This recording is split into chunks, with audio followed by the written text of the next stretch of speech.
자, 하레이모트, 케도심. 네. 더블 포션인데요. 아하레이모트, 아하레이는 문제 뭐뭐 후에 이런 거죠. 그 핵심은 모트예요.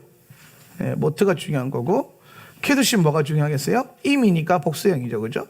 카도시가 중요한 거예요. 카도시. 네. 그러니까 모트는 뭐를 말하는 거예요?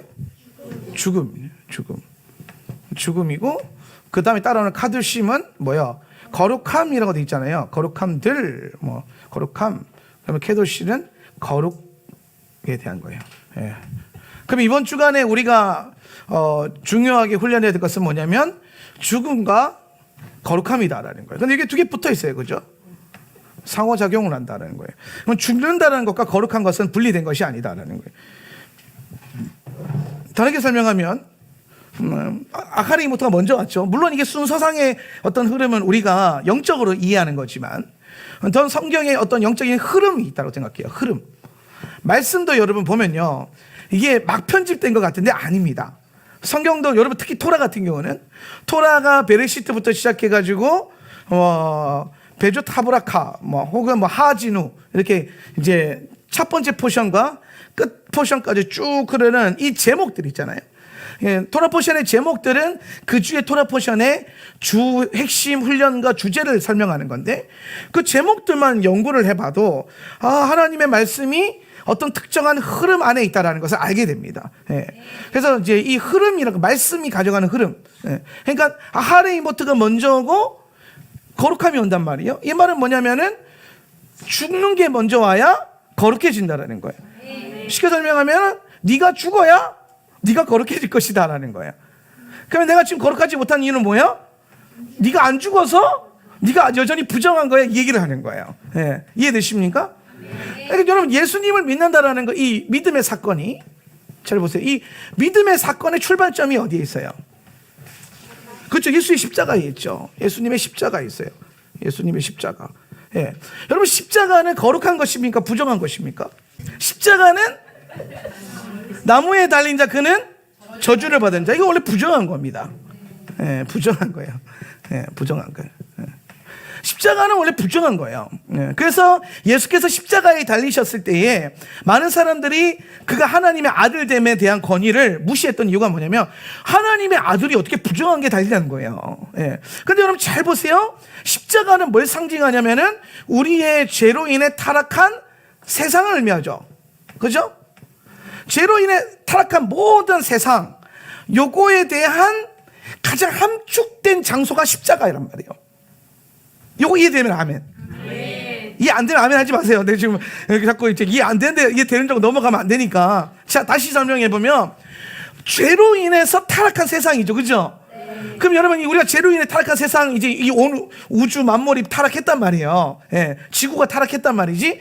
그러면 이 타락한 것에 대해서 이 온 타락을 하나로 집중해서 쫙 모으면은 그 타락의 엑기스, 농축된 그 핵심 플레이스가 나올 거 아닙니까, 그죠? 그게 십자가라는 거예요. 왜? 십자가, 나무에 달린 자, 그건 십자가는 저주를 상징하는 거 말이에요. 저주. 이거는 온갖 저주와 온갖 부정함과, 그리고 십자가는 무슨 형태예요? 이거 고문 도구예요, 사용 도구예요? 사용 도구. 이거 죽음의 권세가 있는 거예요. 이거 죽음. 예. 잘 보세요. 죄로 인해서 세상이 악해졌어요. 타락했단 말이에요. 죄의 삭은 뭐예요? 그러니까 죄 때문에 세상이 사망 권세 안에 놓이게 됐단 말이에요. 그죠? 그러니까 죄로 인해서 타락하고 사망 권세에 놓이게 된 그 이 세상에 타락한 그 모든 것을 함축적으로 보여준 장소가 십자가란 말이에요. 십자가. 잔인할 뿐만 아니라 고통스럽기도 하고 죽을 수밖에 없고. 십자가는 살려고 올라가는 거예요? 죽으려고 올라가는 거예요? 그렇죠. 근데 이 땅의 모든 저주와 죄와 이 죽음에 대한 이 함축된 십자가에 누가 달리셨어? 예수께서 달리셨단 말이에요. 예수께서. 근데 그분은 죄가 있어요, 없어요?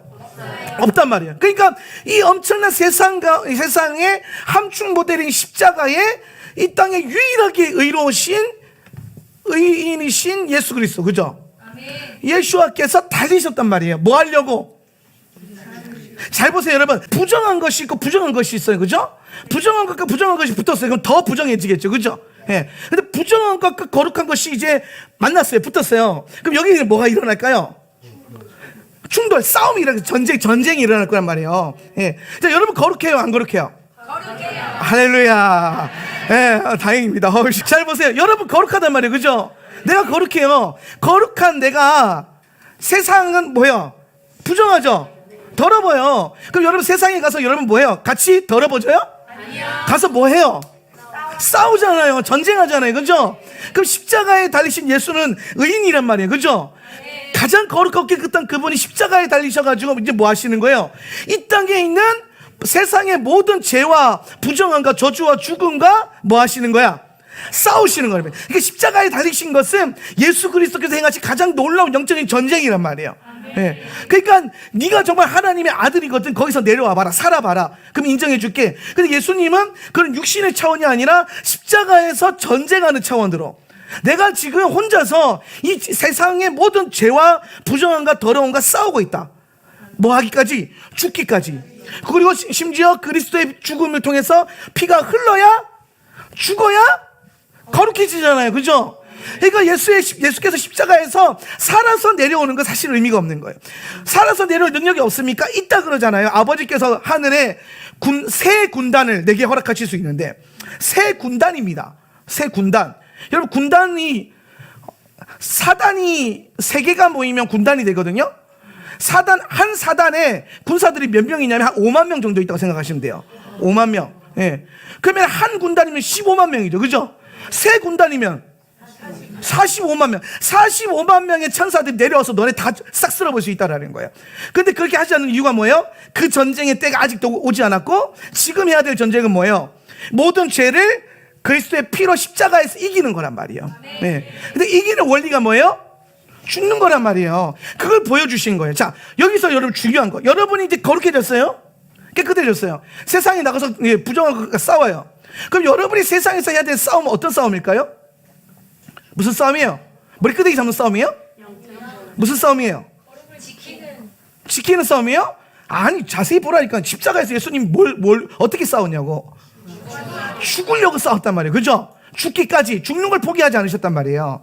그러면 여러분, 우리가 이 세상에서 세상을 거룩하게 만들고 내 삶을 거룩하게 만들고 내 가정을 거룩하게 만들려면 여러분이 해야 될 싸움은 쥐고 흔드는 거예요? 아니요. 죽는 거예요. 끝까지. 죽는 거예요. 끝까지 죽는 거예요. 예. 죽기까지 충성하는 겁니다. 예. 왜 살아있죠? 왜 살려고 해요? 왜 내가 계속 살아있지? 내 자아 때문에 그런 거예요. 예. 모든 죄의 근원이 어디에 있어요? 자아로부터 나와요. 자아의 본질은 뭐예요? 하나님의 말씀과 의도에 불순종하는 거예요. 자아를 아주 쉽게 설명하면 사라 목사님이 아주 기가 막히게 설명했어요. 자아는 뭐냐면 네 하고 싶은 대로 하는 거. 하고 싶은 대로, 원하는 대로 이런 거 있잖아요. 예. 하고 싶은 대로. 근데 세상은 뭐라고 말해요? 우리에게 네가 하고 싶은 대로, 원하는 대로 다 될 수 있다. 해라. 이게 엄청난 죄악된 가르침인 거예요. 세상이 계속 모든 세상 유행가나 가르침, just do it, 나이키 뭐 이런 것들 다 뭘 얘기해요? 이게 해봐. 넌 할 수 있어. 네 안에 엄청난 무궁무진한 에너지와 능력이 있어. 너는 네 마음대로 살 수 있고 네가 원하는 걸 다 가질 수 있어. 네가 원하는 거 다 취할 수 있어. 너는 그대로 될 수 있어. 이게 여러분 되게 그럴싸하게 들리거든요. 심지어 교회 안에서도 이런 누룩과 같은 메시지가 퍼질 수 있어요. 하나님 안에서 너는 뭐든지 될 수 있어. 네가 하고 싶은 건 다 될 수 있어. 네가 하고 싶은 걸 해내. 하나님 그걸 기뻐하실 거야. 네가 부자가 되는 거 그분이 기뻐하실 거야. 네가 네 통장에 계좌에 돈이 많아지면 그분이 춤을 추실 거래. 말도 안 되는 소리 하고 있어. 그걸 기뻐하시나요? 네가 좋은 집에서 살고 좋은 자동차를 굴리고 네 자녀가 좋은 대학에 들어가고 좋은 직장에 들어가면 하늘에서 천국 잔치가 일어날 거라는 거예요. 그분이 기뻐하실 거라는 거지. 거기에 속아서 얘야 잘 돼서 하나님께 영광 돌려야지. 좋은 대학 들어가서 하나님 영광 돌리고 공부 잘해서 하나님 영광 돌리고 좋은 직장 들어가서 하나님께 영광 돌리고 세상의 머리가 돼서 그분의 영광이 되라. 여러분 우리는 바닥에서도 그분의 영광을 돌릴 수 있어요. 아멘. 오늘 여러분이 망해도 그분의 영광이 될 수 있습니다. 아멘. 성공해도 그분의 영광이 될 수 있어요. 아멘. 여러분의 성공과 실패의 유머 상관없이 여러분의 삶은 그분의 영광이 될 수 있습니다. 아멘. 그분의 뜻대로 살았다면, 하나님 뜻대로 망했다면 그거보다 더 큰 영광이 어디 있어요? 십자가가 뭐예요? 하나님 뜻대로 망한 엄청난 사건이에요. 십자가가 뭐예요? 하나님 뜻대로 내 삶과 생명을 드렸더니 진짜 죽이셨네? 진짜 망했네? 그 제자들이 다 도망가죠. 망한 줄 알고. 근데 아니란 거예요. 예수님 십자가에서 살아나셔가지고 하나님께 영광을 누리는 게 아니라 그분께서 죽으셔가지고 그분의 영광이 되셨고, 부활하셔서 더 큰 영광이 되셨고. 할렐루야. 부활이라고 하는 것은 죽음의 결과예요. 죽음의 승리의 전리품. 예. 이해되십니까? 그럼 여러분, 오늘 여러분 삶 가운데 부활의 영광이 필요하고, 여러분 삶 가운데 역전의 은혜가 필요하죠? 그럴 거예요. 보통 대부분 성도들은 눌려있고, 묶여있고, 쪼그라들어있고, 그렇잖아요. 그냥 기고 있고, 바닥에서. 선줄로 앉아 넘어질까 조심하라. 서봤으면 좋겠고. 그렇잖아요. 예. 근데 여러분, 중요한 거는 오늘 그 안에서 여러분이 진짜 승리하고 이기고 여러분 삶 가운데 부활의 영광이 나타나려면 여러분이 뭔가 서려고 하는 게 중요한 게 아니라 오히려 넘어지는 게 더 중요해요. 잘 보세요. 선줄로 아는 자 넘어질까 조심하라 그러잖아요. 넘어질까. 예. 그러니까 서 있는 게 다가 아니라는 거예요. 이해되십니까?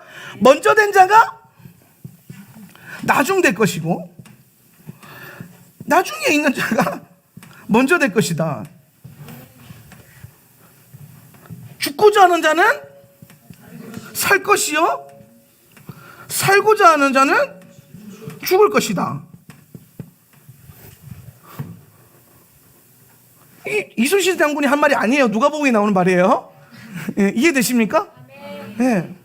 성경은 다 이렇게 말하는 거예요. 그러니까 여러분, 우리가 하나님 어떻게 도심 주간에 우리가 정말 많이 훈련해야 될 핵심은 뭐냐면은, 우리의 싸움은 죽는 것에 있지, 더 치열하게 죽고 완전히 죽는 것에 있지 살려고 하는 것에 있지 않다라는 거예요. 우리 성도의 가장 큰 소망이 어디에 있어요? 거룩해지는 거죠. 더 거룩한 것. 여러분이 정말 원하는 건 오늘도 거룩하고 내일도 더 거룩한 걸 원하지 않습니까? 오늘 하나님 영상을 회복했는데 내일 더 회복하기를 원치 않으세요? 예. 그래서 주와 함께 동행하고. 그런데 그 모든 하나님의 형상의 회복과 역전의 은혜와 부활의 영광이 모든 것은 죽음의 결과라는 거예요. 그럼 여러분, 우리의 싸움은, 우리의 씨름은 어떻게 그 당신의 뜻을 나타낼 것인가, 이걸 넘어서서 어떻게 내가 주 뜻대로 죽을 것인가. 내 가정에서 죽고, 내 직장에서 죽고, 세상에서 죽어서 어떻게 내가 주의 영광이 될 것인가라는 거예요. 자, 마지막 때가 되면 엔타임으로 들어갑니다. 이제 마지막 때가 되면 환란의 때가 오죠. 네.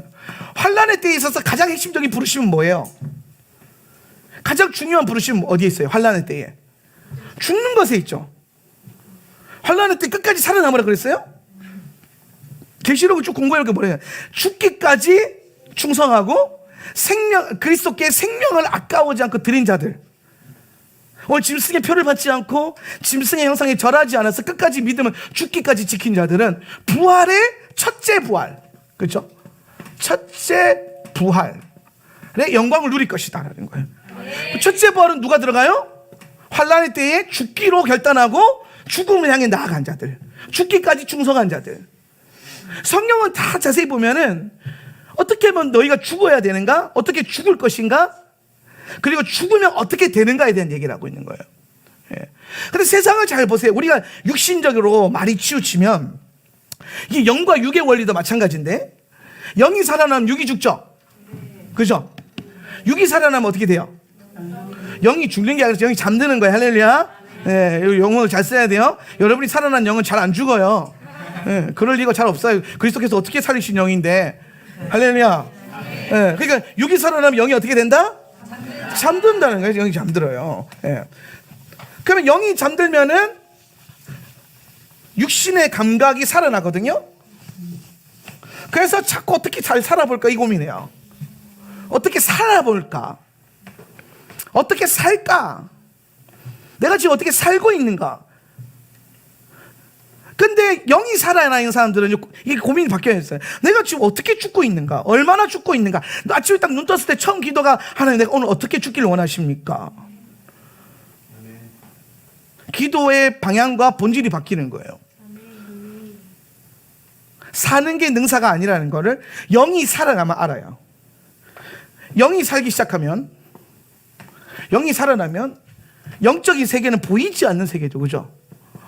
보이지 않는 이 세계에 대한 감각이 올라가요. 네. 그러니까 세상과 전혀 반대되는 생각도 할 수 있고 삶의 방향을 결정할 수 있는 거예요. 그런데 영이 잠들어 있고 육이 살아있는 사람들은요, 보이는 것에 대한 감각이 올라가요. 보이는 것에 대한 감각. 그래서 자꾸 보이는 것으로 판단해요. 보이는 것으로 자기를 비교해요. 내 자녀를 남의 집 자녀랑 비교를 해요. 세상에서 제일 무식한 짓이에요. 옆집에 있는 아들내미는 여러분이 아들내미가 아니에요. 네. 오늘 여러분 제가 저를 영적으로 성장시키고 자기 개발할 때 썼던 가장 중요한 영적인 원리가 하나 있어요. 그게 뭐냐면 저의 20대는요 굉장히 힘들고 괴로운 시간들을 많이 보냈어요. 그게 무슨 되게 피곤하게 살았어요. 인생을. 네. 인생을 되게 피곤하게 살았어요. 그래서 되게 열심히, 좋게 표현하면 열심히 산 건데 안 좋게 표현하면은 굉장한 컴플렉스와 뭐 눌림과 그 다음에 만족이 없는 자기 자신에 대한. 예. 왜 그러냐면 20대 전체를 저는 다 다른 사람과 저를 비교하면서 살았어요. 유명한 한 사역자가 있잖아요. 그럼 그 사역자는 나를 비교하는 거예요. 저 사람은 얼마나 기도하고, 저 사람은 성경을 얼마나 알고, 저 사람은 강의를 얼마나 잘하고, 나는 이것밖에 못하고, 나는 여전히 여기밖에 안 되고. 그래서 어떻게든 제 양반을 따라잡아 보려고 막 애랬었어요. 예. 그런데 이상하게 놀라운 건 점점 격차가 벌어지는 거예요. 아니 더 노력을 하면 더 좁혀져야 될 거 아니에요. 예. 점점 멀어지는 거예요. 예. 그래서 이상하다. 왜 이러지? 그래서 그 죽어라 노력을 했어요. 그러다가 30대 때가 됐을 때에 제가 한 가지 범하고 있는 엄청난 실수를 발견했어요. 그게 뭐냐면 나라고 하는 존재와 A라고 하는 사람의 부르심은 전혀 다르잖아요. 그죠? 그러면은 저 사람이랑 나를 비교하는 것 자체가 돼요, 안 돼요, 이게? 안 돼요. 이게 여러분 다 하는 형상들이거든요. 각자 그 부르심이 있고 그 부르심이 공동된 분모가 있는 뿐이에요. 근데 각자 부르심도 다 달라요. 예. 오늘 여러분 부모님이 자녀 셋을 낳았어요. 셋 다 부르심이 달라요. 셋 다 삶의 방향이 다 달라요. 그런데 이렇게 말하는 거죠. 야, 너 형은, 네 누나는 이 찍기 잘하는데 너는 왜 그걸 못하냐? 야, 네 동생은 이거 잘하는데 왜 너는 못해? 이게 말도 안 되는 소리예요. 정신 차리세요. 다르다니까요? 그렇게 비교하기 시작하잖아요? 그러면 걔는 영원히 그 갭을, 자기가 성장할 수 있는 갭을 못 따라잡아요. 근데 제 삶 가운데 폭발적인 성장이 언제 오냐면 20대 후반에 와요. 그러니까 한명진 목사가 다른 사람 보기에도 굉장히 탁월해 보이기 시작하고 능력 있고, 네, 할렐루야. 존중의 영이 있어야 여러분들 그게 흘러갈 거 아니야. 이제 막 그럴 때가 20대 후반에 조금씩 나타나거든요. 근데 그 차이가 뭐냐면 20대 초반 남들이랑 계속 비교 싸웠거든요. 근데 이 중반 넘어오면서 제가 놀라운 가르침을 깨달은 게 뭐냐면 나는 나 자신과 싸워야 되는구나. 네. 한 달 전에 내 모습, 아니 어제의 내 모습, 1년 전에 내 모습, 이것과 나를 비교해야 되는 거지 다른 사람과 나를 비교하면 안 되는구나. 그래서 다른 사람이 뭘 했대, 누가 뭘 했대, 잘 나간대, 뭐 A 친구 전도사가 뭐 여의도 순복음교에서 막 엄청나게 난리인데 이런 소문이 들리잖아요. 예전에는 배가 아파가지고 나는 왜 못하지, 나는 왜 저렇게 안 되는 거야, 내가 지보다 훨씬 나은 것 같은데 막 그러면서 막 혼자서 막 열등감과 컴플렉스에 짜여가지고 막 하나님께 씨름하고 막 맨날 첫날 이게 살아있는 증거예요. 이게 살아있는 증거라고요. 근데 나 자신이랑 비교하기 시작했어요. 제가 한 달 전에 나는 어떤 사람이었는가. 제가 일기를 잘 썼거든요. 일기를 쫙 보는 거예요.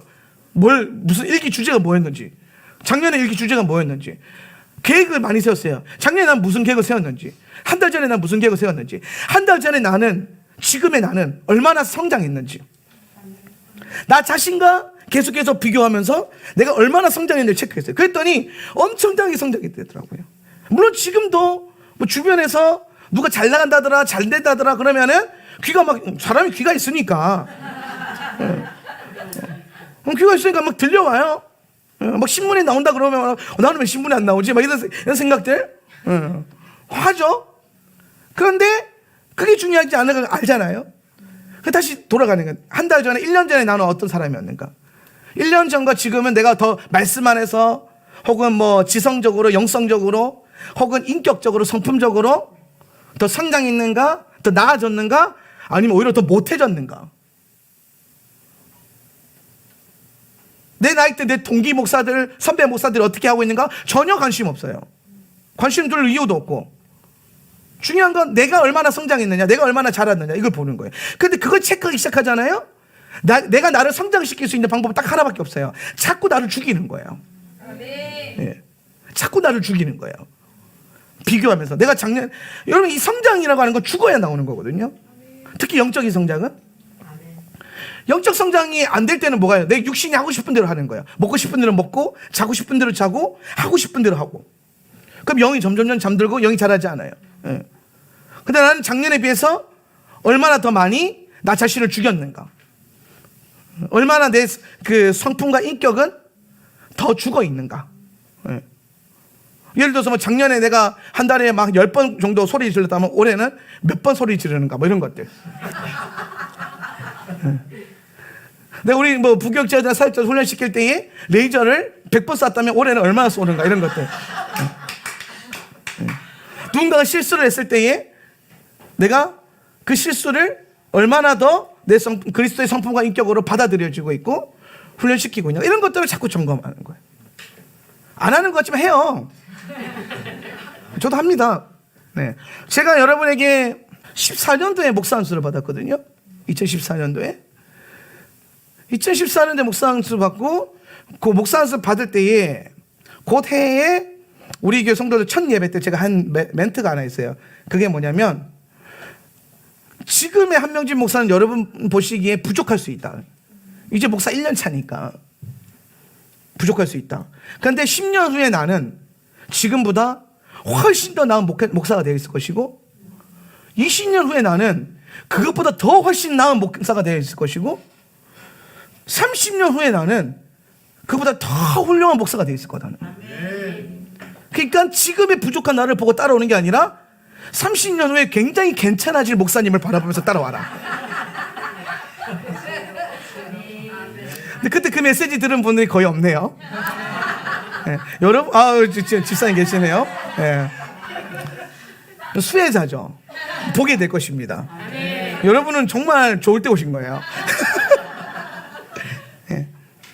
근데 제가 저를 성장시킬 수 있는 유일한 방법은 뭐였냐면은, 내가 하고 싶은 대로 살고자 하는 그걸 자꾸 죽이는 거예요. 내가 하고 싶은 대로 사는 거.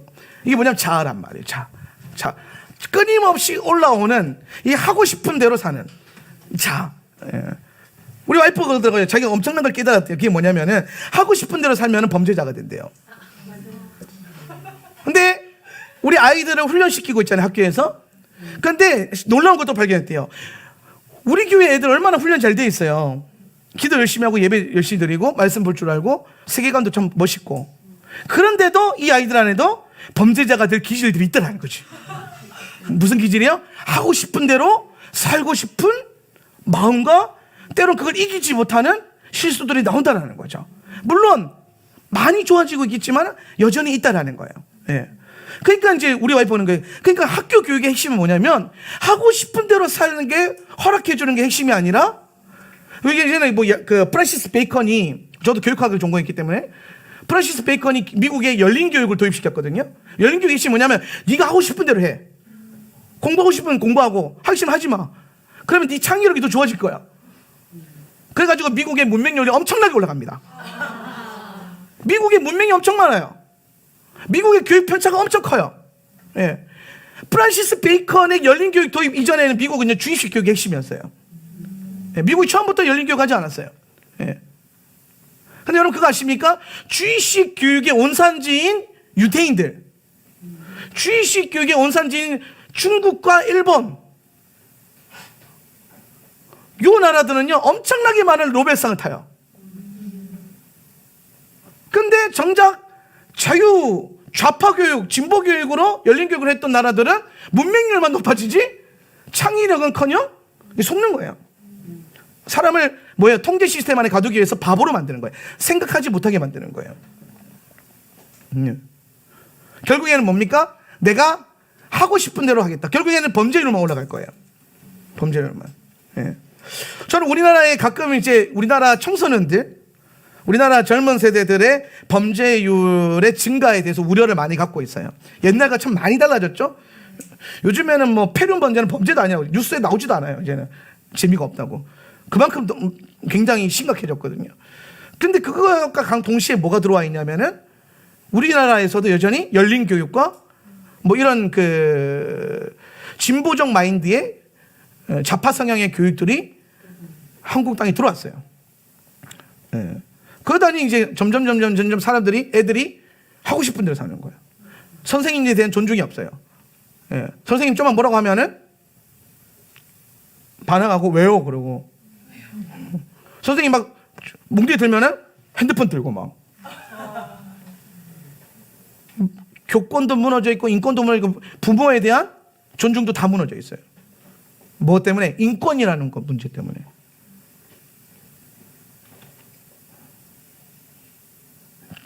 이 시대를 바라볼 때의 가장 심각한 문제는 뭐냐면 죽는 것을 안 가리킨다라는 거예요. 자아를 죽이고 오늘 자기가 하고 싶은 게 아니라 하나님을 부르시고 하나님 원하시고 하나님 명령하신 것에 순종하는 삶을 가르치는 게 아니라 이거 하고 싶으면 해. 교회도 마찬가지죠. 교회 안에 많은 수많은 메시지들이 결국에는 성도들이 원하는 것, 하고 싶은 대로 은혜롭게 할 수 있도록 설교가 만들어져요. 불편한 것, 찔리는 것. 예배들 말씀 들으면 여러분 찔리는 게 정상이에요? 편안한 게 정상이에요? 사람들마다 달라요. 네. 여러분이 열심히 말씀대로 살고 있었으면 덜 찔릴 거고, 열심히 죄성대로 하고 싶은 대로 살았으면 겁나 찔릴 거고. 네. 예배 좌석이 반석이 될 것인가 가시방석이 될 것인가. 이거는 여러분 목회자의 설교에 오늘 목사님 후드로 치시네 아니에요. 누군가에게는 후드로 치는 거지만 누군가의 꿀송이 같은 말씀일 수 있어요. 제가 예를 들어서 여러분에게 11조에 대한 설교를 한다고 칩시다. 11조를 하면 복을 받고 은혜를 주시고 막 통로가 열리고 막 블레싱 그랬어요. 그런데 한 집사님 보니까 목사님 날 치시네. 날 들어가는 소리네. 내가 지난 몇 달간 11조를 못 냈더니. 근데 11조 열심히 하면 어떻게 합니까? 세상에 오늘 이렇게 좋은 말, 날 들어가는 말씀이구나. 똑같이 날 들어가는 말씀인데 반응이 다르죠, 그죠? 예. 누가 문제예요? 그렇죠. 내 안에 있는 내 그 영적인 상태와 내 자아의 상태가 문제인 거예요. 열심히 자아를 죽기로 훈련하고 예배 왔던 사람들에게 주의 옷자락 만지며 막 그러면서 나의 왕관을 노리면 그게 터지는 게 정상이거든. 근데 한 주간 열심히 내가 당신의 내 보좌에서 내려와서 주님을 앉히고 내 왕관을 벗어서 당신께로 던져드리고 뭐 그런 걸 실험했으면은 저거 내 찬양이야 이게 되는데 계속 내가 절대 빼앗기지 않으리라. 내가 이 보좌를 내가 어떻게 차지했는데, 가정에서나 내 삶에서나 직장에서나 나는 이 왕관을 놓지 않으리 이렇게 돼버리면 어떻게 돼요? 왜 저는 찬양을 하는 거지? 이렇게 되는 거야. 저게 뭐지? 이렇게 되는 거야. 오늘 제가 여러분에게 죽어라 설교했어요. 죽어라! 뭔 소리지 저게? 왜 죽으라고 하는 거지? 아니 요즘에 잘 먹고 잘 사는 게 유행이잖아요. 그런데 아니에요. 성경 열어보면 잘 먹는 건 잘 모르겠는데 잘 죽는 게 핵심이에요. 우리는요 죽으면 더 나은 존재들이라니까요. 여러분 자아도 마찬가지예요. 육신도 마찬가지지만 여러분의 자아도 죽으면 죽을수록 더 나은 거예요. 계속해서 여러분 안에 올라오는 내가 마음대로 하고 싶고 내가 원하는 대로 하고 싶은 이 자아의 모든 습성을 날마다 어디에서? 십자가에서. 십자가. 그러니까 여러분 믿음의 출발이 아까 십자가라 그랬잖아요, 그죠? 그 믿음의 출발은 뭐예요? 죽는 것으로부터 시작되는 거예요. 네. 우리의 믿음의 가장 출발은 뭐예요? 어떻게 죽을 것인가? 옛사람, 죄인된 사람, 자아로 살았던 내 삶을 어떻게 죽일 것인가? 이게 십자가의 시작이에요. 그래서 우리는 계속 이 죽는 훈련을 해요. 그래서 예수 믿으면 주님께서 6월절 어린 양의 사건을 통과해서 어디로 이스라엘 백성들을 인도하시냐면 광야로 인도하시는 거거든요. 광야는 어떤 장소입니까? 죽을 수밖에 없는 장소를 말하는 거예요. 죽을 수밖에 없는.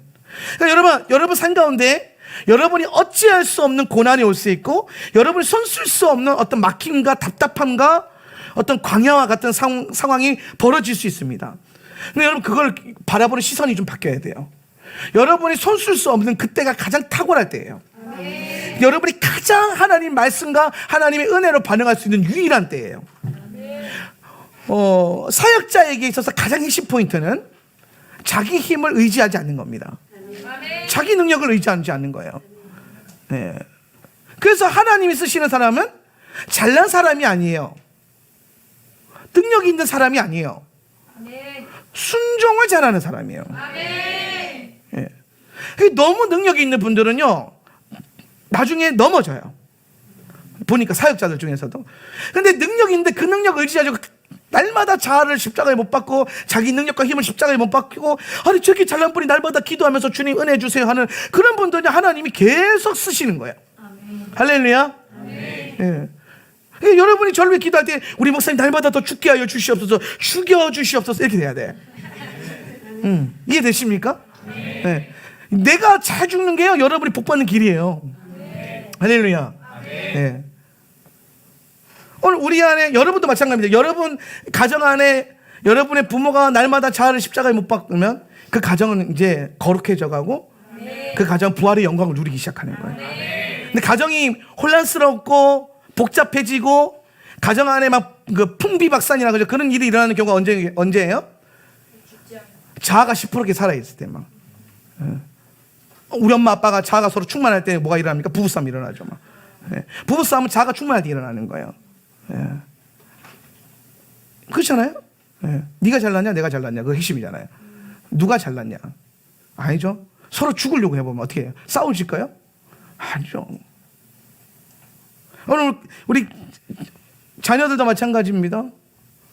부모에 대해서, 자녀들도 부모님도 마찬가지인데 자녀에 대해서 그 모든 관계 안에서 나를 죽이는 게 본질인 거지, 너를 내가 어떻게 변화시켜 볼까 핵심이 아니에요.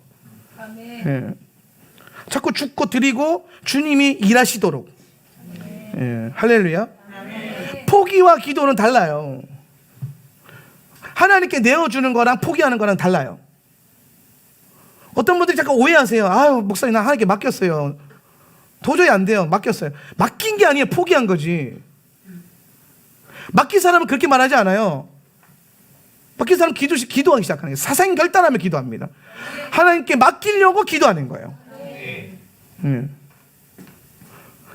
제가 목회를 하면서 목회가 어려울 때가 좀 있었어요. 목회가 어려울 때가. 목회가 저는 좀 힘들었어요. 어느 한 시점에서. 근데 그때 하나님 가르쳐 준 게 뭐냐면 하나님께 맡기는 법을 가르쳐 주셨어요. 내가 암만 노력해도 안 바뀌더라고요. 성도들이. 여러분들이. 내가 정말 죽어라 잔소리하고 진짜 막 욕만 안 했을 뿐이지만 열심히 소리 지르고 외치고 막 기도하고 막 엄청나게 막 그게 막 달달 뻗고 전화하고 막 그랬는데도 안 바뀌는 거예요. 이게 내가 의미가 있나? 근데 기도하는데 하나님이 주님께 맡기라는 거예요. 그래서 어느 순간은 제가 그래서요, 그래 주님께 맡기자. 맡겼어요. 그 기도하는데 하나님이 나에게 맡기라는 거예요. 맡겼습니다 주님. 또 그 다음 주에 기도하는데 하나님께 맡겼습니다 주님인데 주님이 계속 나한테 맡겨라 하는 거예요. 맡겼잖아요. 내가 들을게 안 들어먹는데 내가 뭐 어떡하겠어요. 그래서 맡겼으니까 알아서 하세요. 내 자녀입니까? 당신 자녀지? 그러면서 막 나 맡겼어요. 이러고 맡겼단 말이야. 계속 맡기라는 거예요. 맡긴 거였어요 제가? 아니요, 포기한 거예요. 하여튼 맡긴 거예요. 근데 주님이 아니라는 거예요. 너 안 맡긴 거라는 거야. 너는 포기한 거지 맡긴 게 아니야. 제가 그거가 씨름한 거야. 그러니까 내가 지금 주님한테 내 자아로 이제 결국에는 맡긴 게 아니죠. 그게 내 자아로 반응하고 내 힘으로 반응하는 거야. 여전히 에너지가 있었어요. 포기를 하는데 거기에 에너지를 쏟고 있는 거야. 근데 이제 그 깨달아지면서 주님이 이제 맡겨라. 그래서 아멘. 그래서 이제 그 다음부터는 뭐 하기 시작하는 거예요? 날마다 기도하기 시작하는 거예요. 네. 날마다. 예. 발등에 불 떨어져도 기도하고 안 떨어져도 기도하고 신방 갈 일이 있어도 기도하고 없어도 기도하고 예. 어느 딱 들려오는 소문에 신방 갈 일이 있다 싶으면은 바로 예배당 올라와가지고 성령님 신방 가십시오. 가셔야 됩니다. 당회장님 일어나시옵소서. 그러면서 예? 가셔서 그 집을 취하소서. 그러면서 예전에 맡겼을 때는요 들려오면 맡겼으니까 알아서 하시겠지 그랬거든요. 맡긴 게 아니에요. 근데 진짜 맡기니까 같이 뭐예요? 같이 주님이 일하시도록 주님이 역사하시도록 성령께서 방문하시고 역사하시도록 내가 뭐예요? 내 그 힘을 가지고 기도하기 시작하는 거예요. 그때 주님의 힘이 올라오는 거예요. 나타나는 거예요. 이 과정도 역시 무슨 과정일까요? 죽는 과정이에요. 목회자가 하나님의 일하심과 오늘 그 모든 목양의 원리 안에서 내 자리를 내 왕관을 취하려고 하지 않고 내어드리고 계속 주님을 뭐요? 기도로 섬기고. 예. 저 같은 사람은요 기도로 섬기는 게 힘든 사람이에요. 왜냐하면 행동파고 일을 해야 되고 가서 이제 질러야 되고 전화해서 막 소리 질러야 되고 막 그러니까. 예. 근데 그거를 죽이고 내가 하고 싶은 내 원리를 내려놓고 내 방법을 내려놓고 이제 뭐 하기로 결단하는 거예요? 주님과 함께 성령이 일하시도록 기도하기로 결단하는 거예요. 그래서 계속 기도하는 거예요. 기도하는 거예요. 목사님 어떻게 할까요? 기도합시다. 기도하는 거 계속 하시고 어떻게 일하시는가를 보는 거죠. 죽음이에요. 그래서 우리는 이렇게 날마다 우리 자신을 죽여가면서 뭘 완성해요? 진리를 완성하는 거예요. 그래서 죽음은 완성으로 향해 가는 겁니다. 우리는 날마다 어떻게 죽을 것인가를 날마다 고민해야 되고 내 자아가 살아있지 않은가 늘 점검해야 되고 십자가를 붙드는 능력, 은혜의 능력 아니에요. 죽는 능력이에요. 십자가는요 죽음의 능력이에요. 어떻게 죽을 것인가. 여러분 십자가를 쥐고 기도하잖아요. 이거는 내가 어떻게 여기 이 십자가의 능력으로 어떻게 죽을 것인가를 놓고 기도하는 거예요. 죽는 자가 이깁니다. 죽는 자가 이겨요. 근데 이게요 안 해보면 잘 뭐라 그러지? 신뢰가 잘 안 돼요. 죽으면 진짜 죽을 것 같고 진 것 같아요. 그래서 한번 죽어봐야 돼요. 제대로. 이번 주간에 여러분 제대로 죽어보는 한 주간 되시기를 축복합니다. 이번 한 주간 여러분의 생각과 마음과 뜻과 여러분의 감정이 죽어져야 돼요. 그래서 어떻게 거룩함, 카도심을 얻어가는지를 여러분 한번 점검을 해보세요. 저는 이번 주간 여러분의 삶 가운데 이런 일이 일어났으면 좋겠어요. 막 내가 열심히 날마다 기도하면서 내가 죽어야 될 것을 놓고 죽기로 결단하고 자꾸 죽였더니 이번 주간이 끝났을 때에 어떤 하나님의 거룩함을 회복시켜 주셨는가, 어떤 거룩함의 열매를 주시는가, 전리품을 주시는가. 네. 이게 굉장히 중요한 겁니다. 네. 우리가 죽지 않으려고 하는 이유는 뭐냐면요, 육신의 생각이, 육신이 많이 살아있기 때문이고, 육신이 살아있다는 건 내가 원하는 대로 하고 싶은 그 감각이 계속 있다는 거예요. 내 자녀를 대한 것도 마찬가지예요. 여러분, 하나님과 말씀으로 포장해서는 안 돼요. 그냥 죽어야 돼요. 때로는 내 자녀가 말씀대로 안 살 수 있어요. 그럼 어떻게 해야 됩니까? 겁나 잔소리해서 말씀대로 살게 해야 돼요? 아니요. 죽어야 돼요. 그 부분에 대해서. 죽기로 결단하는 거예요. 그럼 죽으면 뭐 합니까? 아까 죽으면 뭐 한다 그랬어요? 맡기는 거. 네, 그게 뭐예요? 기도예요, 기도. 여러분이 화를 낼 타이밍에요. 2시간 더 기도하고 있다면 여러분 죽은 자예요. 야! 이럴 때에 쫙 되면은 죽은 거예요. 근데 쫙 먼저 나오면은 살아있구나, 내가 아직. 나 엄청 잘 살아있네? 그래 다시 기도실 오는 거야. 그리고 엎드려서 죽여주시옵소서 하시고 가정에 가서 또 똑같이 야가 아니라 주여가 나오도록. 포기가 아니에요, 기도예요. 포기가 아니고 죽는 거예요. 기도는 죽은 자의 증거예요. 증거. 기도하지 않는 거는 포기한 거에 대한 증거예요. 현상은 똑같아요. 근데 실상은 완전히 달라요. 자, 제가 늘 말하잖아요. 토라 안에서 현상과 실상. 현상과 실상. 요걸로 연결해서 한번 설명해 볼까요? 현상과 실상을.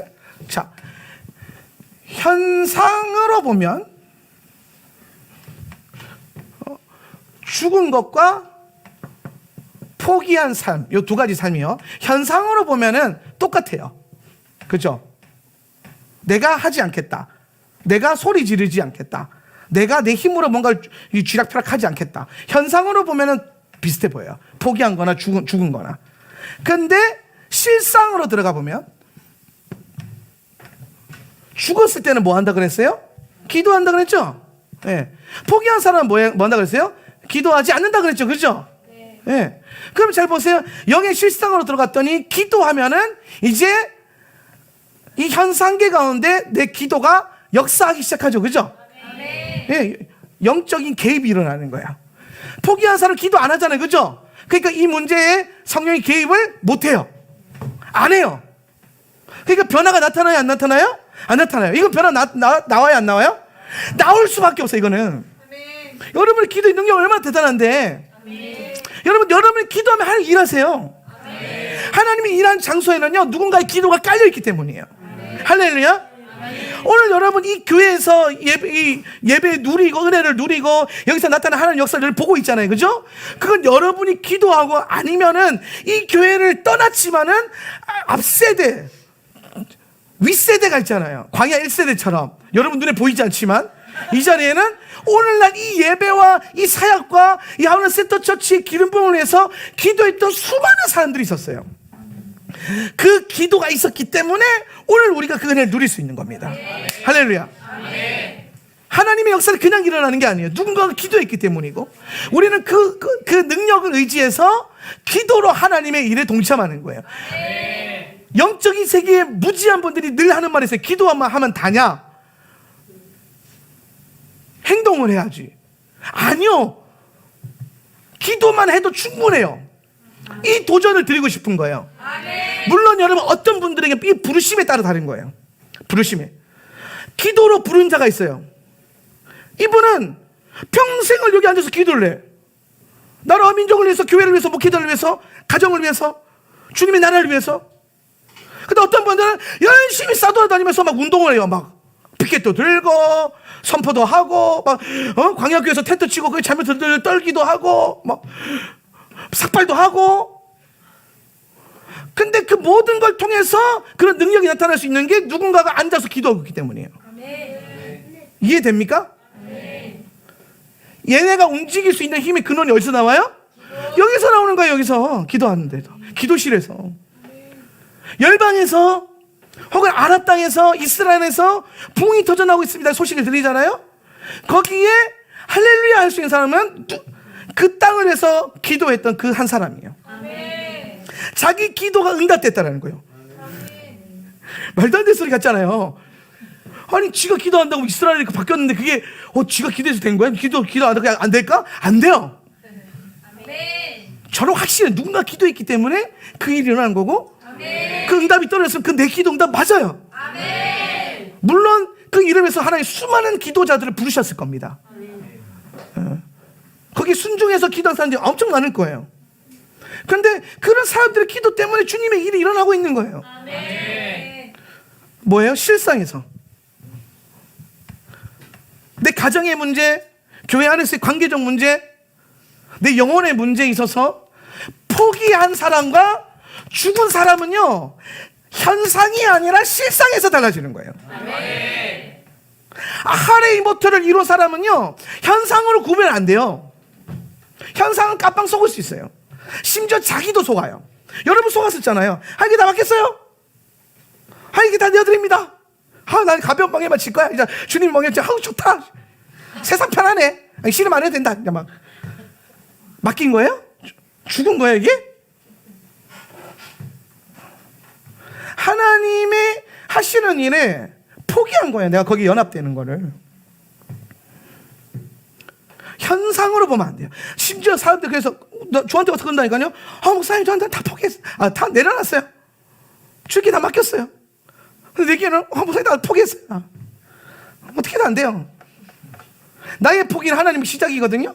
근데 내가 죽지 않잖아요. 하나님 시작을 못해. 왜? 죽은 자는요 기도하거든요. 그러면 이제 이 상태에서 기도가 들어가는 거예요. 근데 포기만 한다고 되는 게 아니에요. 포기하지 말고 죽으라고, 그 문제에 대해서. 가장 힘든 부분까지 죽으세요. 기도하세요. 왜 못 믿어요? 열방을 주님께서 이걸로 경영하고 계시는데, 이 땅의 모든 역사와 열방을 하나님 사람들의 기도로 주님이 경영하고 계세요. 왜 지금 이때에, 이 시즌에 이스라엘의 부흥과 열방의 부흥이 강력하게 일어나고 있겠습니까? 기도의 집들이 늘어났기 때문이에요. 저는 그렇게 봐요. 하나님의 보좌의 일들이 앞서가고 있는 이유, 지금 그 부흥이 우리가 눈에 보이는 이유, 이전 한국교회, 이전 교회사에서 볼 수 없었던 엄청난 일들을 지금 볼 수 있는 이유는 기도에만 삶을 드리고 기도하는 것에 생명을 드린 기도의 집들이 늘어나고 있고, 그 기도의 집에 파수꾼들, 와처와 아처들, 그들이 늘어나고 있기 때문입니다. 오늘 하울란 센터 처치는 오늘 그 기도의 부르심과 나가서 일하는 부르심에 동시에 같이 있는 센터 처치예요. 센터 처치는, 사도적 센터는 기도의 집을 한 단계 더 업그레이드한 모델이에요. 좋은 거 다 하는 거, 이거 쉽게 설명, 우리 항상 말하는 거. 네, 좋은 거 다 하는 거. 기도 얼마나 좋아, 해야죠. 사역하고 성교하는 거 얼마나 좋아, 해야죠. 둘 다 하면 되잖아요. 각자 부르심에 따라서. 네. 이슬람 선교 해야 될 거 아니에요.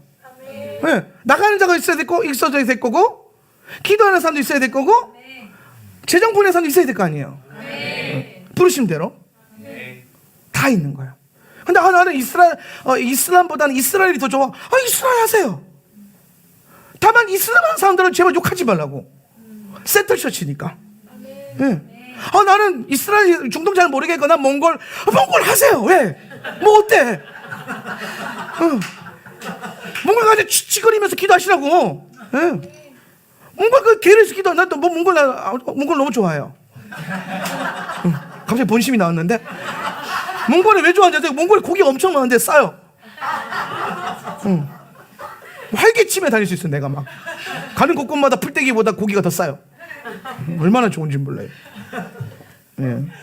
우리 그 미트테리언들은 몽골에 부르시면 미트테리언들 자 하면 돼요. 근데 센터 처치에서 부르신 대로 하면 되는데, 몽골 하는 사람들한테 맨날 참 몽골에 이스라엘이 중요한데 이러면 안 돼요. 하나님 나라 깨지는 거예요.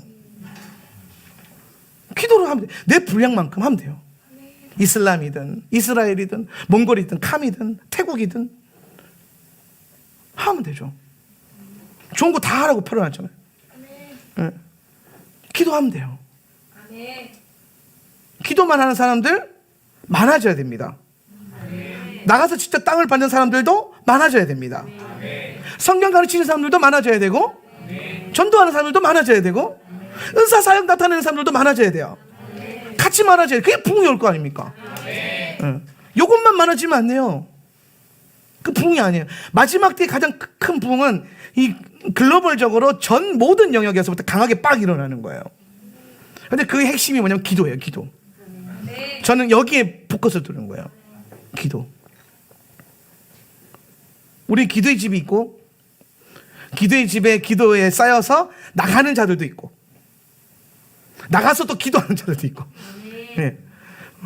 그러니까 이슬람에 가서 여러분 선교할 수 있는 제일 좋은 방법, 저는 제가 그걸 꿈꾸는데, 제가 코로나 열리면 꼭 해보고 싶은 것 중에 하나가 뭐냐면은 무슬림 그 아랍 국가를 가는 거죠. 물론 이제 우리 선교사님이 이제 계셔가지고 이제 밝기도 하겠지만은, 원래 저는 그런 걸 해보고 싶었어요. 무슬림, 그러니까 뭐 예를 들어서 뭐 요르단을 가. 요르단 호텔을 딱 잡아. 일주일 동안. 그리고 호텔 투숙객에다가 그거 있잖아요. 노클린 내방 치우지 마세요. 그거 걸어놓고, 거기에 십자가를 다 걸어놓고, 이 깃발 다 걸어놓고, 예수 해놓고, 그래서 기도의 집, 호텔 방을 뭘로 만드는 거야? 기도의 집을 만드는 거야. 그 일주일 동안 아잔 5번 나온다면서요. 거기에 맞춰가지고 그 흐름을 타면서 천상의 바운스를 다시 끌어당기는 거야. 그러면서 막 아잔이 이제 거룩해지도록 나를 만나서, 그래서 기도의 집에서 계속 보좌를 향한 기도가 올라가도록. 근데 이번에 우리가 내부자들에 대한 계시를 읽어보니까 아전 안에서 보좌로 올라갈 기도들이 있을 것 같은 거예요. 딱 보이잖아요, 각이. 그럼 거기에 내가 같이 뚫어주는 거예요, 막. 일주일 동안 그것만 하고 와도 선교한 거예요. 호텔비 내고 하루 세끼 호텔밥 먹으면서 안전하고 얼마나 좋아. 할렐루야. 응. 해보고 싶지 않아요? 네. 돈 모아가지고 막 호텔비 바깥만 계산하면 돼요. 뭐 안 싸돌아다녀도 돼요. 렌트 안 해도 돼요. 기도의 집으로서 선교하는 거. 그럼 거기 가서 그 호텔 잡아놓고 기도하면서 뭘 위해 기도할까요? 그 땅에 있는 지하교회 성도들과 내부자들을 위해서 기도하는 거예요. 그리고 도네이션 된 것들은 모아놓고 하나님 우리가 이 땅을 떠나기 전에 이걸 어디 드려야 되는데 어떻게 드릴까 해서 거기 막 기도하다가 그 내부자들을 빨리 만나게 해달라고 해서 만나면 주는 거야. 주고 나고 도망가면 되지. 도망가는 건가? 그러니까 다시 이제 이게 본부로 돌아오면 되는 거야. 기도의 집으로서의 선교. 꼭 나가서 복음 전해야 됩니까? 물론 외부자적 선교도 필요하겠죠. 근데 우리 부르심이, 아니 우리 전략이, 기도의 집이라는 전략이 얼마나 좋아요. 여러분이 그렇게 기도의 집을 기도하고 있으니까 누군가는 외부자로 나가서 복음을 전했을 때 열매가 맺히는 거예요. 할렐루야. 이거 이해가 되세요? 이게 메커니즘이? 자꾸 현상만 쫓지 말고 실상을 보라는 거예요. 실상을 보면요 선교도 현상을 안 따라가요. 어디가 선교하고 왔습니다. 몇 명 만났냐, 몇 년 복음 전했냐, 가서 기도만 하고 왔는데요 그게 벌써 선교냐라고 하는 이런 현상주의적인 어떤 흐름이 아니라 가서 기도했습니다. 일주일 동안 방 잡아놓고 하루 5번 10시간씩 하루 10시간씩 거기 그 땅에서 기도해보세요. 일주일 동안 하루 10시간 밥 먹는 시간 빼놓고 계속 기도하는 거예요. 말씀 선포하고 파수하고. 그럼 그 기도를 사용해서 어떤 외부자 선교자들에게, 내부자 선교사들에게 하나님 역사하시지 않겠습니까? 이게 뭐냐면 보좌의 차원에서 주님과 함께 일하는 거예요. 우리는 자꾸 현상을, 그래서 막 사진 찍기 바쁘잖아. 선교 나가면 막 사진 찍어야 뭐 하고 있는 나눠주고 사진 찍어야 되고 막 그래서 와서 보고도 해야 되고. 근데 우리가 찍는 사진이라고 하면 기도하는 거, 침대에 앉아서 기도하는 거, 그 호텔방에 둘러앉아서 기도하는 거, 막 심지어 소리 내서 기도 못하니까 아잔 나올 때만 부르짖어 기도하고, 아니면 그냥 가만히 기도하고, 그런, 아니면 인연 시스템 다 해가지고 막 소리 기도하고, 막 장비 다 싸들고 가가지고 호텔방에서 인연 다 해가지고 막 예배하고 디보션하고. 보좌의 현상이 아니라 실상의 차원으로. 토라를 이해하려면 이런 영적인 세계와 육적인 세계를 동시에 어떻게 하나님께서 역사하고 계시는가를 잘 알아야 돼요. 왜 육신이 죽는 게 거룩함인가? 왜 내가 죽어야 살아나는가? 이 원리들. 왜 내 육신이 죽어 영이 살아나는가? 나는 어떻게 죽을 것인가? 우리는요 자꾸 사람들을 현상으로 판단해요. 여러분 자녀를 현상으로 판단하지 말고 교회를 현상으로 판단하지 마세요. 오늘 여러분 자녀들이 하나님의 보좌에 어떤 일에 관심이 있는지 영으로 분별해야 되고 실상으로 봐야 돼요. 자꾸 현상으로 보려고 하는 여러분을 죽여야 돼요. 그래서 그 거룩함을 얻을 수 있길 예수님의 이름으로 축원합니다. 로마서 8장 13절. 로마서 8장 13절 여러분이 시작. 여러분이 육신을 따라 살면 죽을 것입니다. 그러나 여러분이 성령으로 몸의 행실을 죽이면 살 것입니다. 이게 토라의 본질이에요. 로마서는요 토라의 정수를 담고 있는 게 로마서예요. 그러니까 여러분 토라 공부 열심히 하다가 갑자기 로마서 펴보잖아요. 목사님 이게 이 얘기구나. 이게 토라 로마서에 다 나와요. 왜? 로마서를 쓴 사람이 토라학자거든요. 평생을 토라를 연구한 사람이 그리스도의 안에서 영의 토라가 열려서 쓴 그 서신서가 로마서예요. 로마서 열어보면은 토라에 대한 얘기밖에 안 나와요.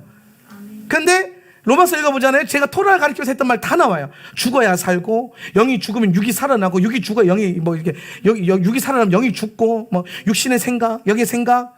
심지어 로마서 8장 가면은 생명을 주는 영의 그 성령의 법, 그리고 죄와 사망의 법. 근데 이 법이 히브리어로 토라거든요. 생명을 주는 영의 토라가 있고 죄와 사망에 묶여있는 토라가 있다는 거예요. 영의 토라. 이런 흐름들이 다 흘러나오는 거예요. 근데 핵심은 뭡니까? 여러분이 육신을 따라 살면 죽을 것입니다. 그러나 여러분이 성령으로 몸의 행실을 죽이면 살 거라는 거예요. 이거를 도전할 수 있는 한 주가 되길 바랍니다. 여러분 가정에서 여러분의 육신을 죽여보시고, 여러분의 삶 속에서, 마음 속에서, 공동체 안에서 자꾸 살아나려고 하지 말고 내가 어떻게 죽을 것인가, 그거에 대한 고민이 많아지고 순종이 늘어날 때 여러분 영이 깨어날 것입니다. 이번 주에 결국에는 우리가 이 육신을 죽이는 이 훈련을 위해서 내 안에 있는 나답과 아비후의 영을 죽여야 되는데, 이거는 오후 예배 때 연결해서 하도록 하겠습니다. 이번 주에 여러분 오전 예배 핵심 본문은 뭡니까? 어떻게 죽을 것인가? 왜 죽어야 하는가? 근데 이거는요, 제가 지금 설명했지만은 여러분이 직접 안 죽어보면은 못 깨달아요. 예. 하나님의 뜻을 언제 발견해요, 여러분? 예? 여러분이 하나님의 뜻을 발견할 때가 있잖아요, 종종. 없어요? 있잖아요. 예, 있잖아요. 네. 근데 어느 때 주로 많이 발견됐어요, 하나님의 뜻이? 순종하고 내려놓고 거룩한 폭이 죽고 할 때 깨달아지지 않았습니까? 살아있는 증거. 왜? 왜죠? 왜? 왜는 기본적으로 뭘 깔고 간다고 그랬어요? 불순종을 깔고 간다고 했잖아요. 여러분 자녀가 부모님한테 엄마가 자 아들 쓰레기 버려. 왜요? 하겠다는 거야, 하기 싫다는 거야? 하기 싫다는 거예요. 아들 씻어. 왜요? 하기 싫다는 거예요. 하고 싶은 애들은 왜요라고 하지 않죠? 쓰레기 버려. 뭘 버릴까요?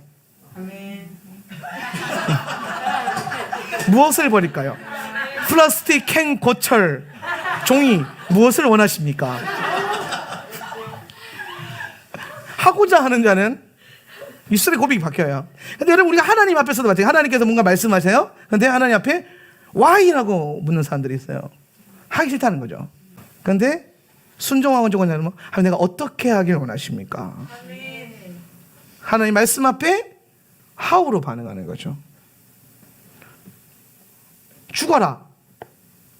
네 남편에 대해서, 네 자녀에 대해서, 너의 옆에 있는 교우들에 대해서, 뭐에 대해서, 부모님에 대해서 죽어라. 그런데 상처가 있는 분들은 어떻게 해요가 아니라 왜 나만 죽어야 돼요? 하면 맨날 나한테만 죽으라 그래요? 왜 나만 죽어야 돼요? 내 옆에 김지사 죽으면 안 돼요? 우리 엄마가 먼저 죽으면 안 돼요? 아니, 남편이 먼저 죽으면 안 돼요? 근데 여러분 기억하세요. 예수님이 먼저 죽었잖아요. 그거면 충분해요. 내 옆에 있는 김지사 때문에, 내 자식 때문에, 내 남편 때문에, 나 때문에 예수님이 가장 먼저 죽었잖아요. 먼저 죽으셨어요. 내 남편에 대하여, 내 자녀에 대하여, 내 옆에 있는 김지사에 대하여, 목사님에 대하여, 교회에 대하여, 모든 일에 대하여 그리스도께서 먼저 죽으셨어요. 그래서 내가 이제 죽는 거예요. 왜 나만 죽어야 돼요? 할 때 하나님 그러실 거예요.